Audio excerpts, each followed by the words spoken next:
Hello, I am Armando Collado, and I am going to talk about my work regarding the forecasting of the geomagnetic indices using deep neural networks. The main objective of the work is to develop a deep neural network to forecast both the SYM-H and ASY-H geomagnetic indices for the next 1 and 2 hours simultaneously. To improve the accuracy, we have trained 2 networks, one for each index.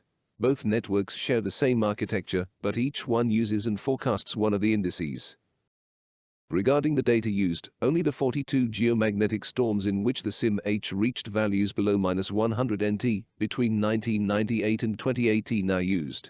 From the 42 available storms, 20 are used for training purposes, 5 for validation, and 17 are reserved for testing. All 3 subsets are evenly populated regarding the minimum indices values and the complexity of the storms. For those storms, we used the interplanetary magnetic field measured by the ACE spacecraft with 1-second resolution and the indices themselves in 5 minutes averages.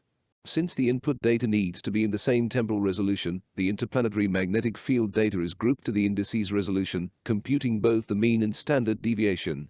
The standard deviation is computed to take into account rapid variations in the interplanetary magnetic field. It is worth mentioning that the plasma data is not used due to the high amount of missing values, especially during the peak of the storms.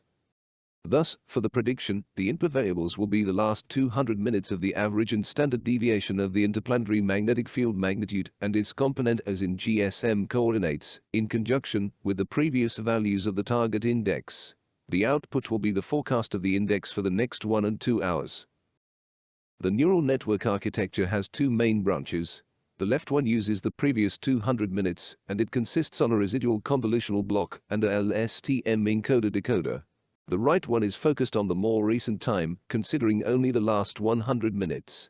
Inside this branch, convolutional layers are used to summarize the context, and the result is added to the output of the LSTM decoder. That is, the output of the left branch. Then, the overall mean and STD of each input feature are concatenated. Finally, 2 dense blocks provide the forecasted index for the next 1 and 2 hours. To evaluate the network, we computed the metrics root mean squared and the R squared for the test storms and the quiet period between 2013 and 2020. The results are shown in the table. We can highlight very high values for the R squared, especially for the forecasts in the next hour. It is important to mention that the AC index is considerably harder to forecast. As an example, we can see, on the bottom left, the forecasting results for one of the most intense test storms of November 2004.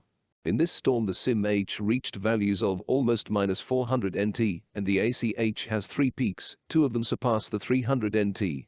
We can see that the prediction for the SYM-H has a great accuracy, predicting the lowest peak almost exactly. However, the peaks for the ASY-H are not as accurately forecasted as they are quite lower than the real values. Currently, the model has been deployed as a real-time product on the Spanish Space Weather Service that can be accessed at SYM-H.com. Particularly, the picture on the bottom right shows the forecast for the recent storm occurred on May 13, 2022, happened as a consequence of the halo coronal mass ejection occurred 2 days before. Despite the SYM-H not reaching extreme values, the ASY-H index reached significant values. Aurora borealis were seen in Helsinki, even with the street lamps on. The full description of the network, along with the implementation details and the complete evaluation, can be found in the paper titled Deep Neural Networks with Convolutional and LSTM Layers for SYM-H and ASY-H Forecasting. The DOI is available in the poster. Thank you for your attention.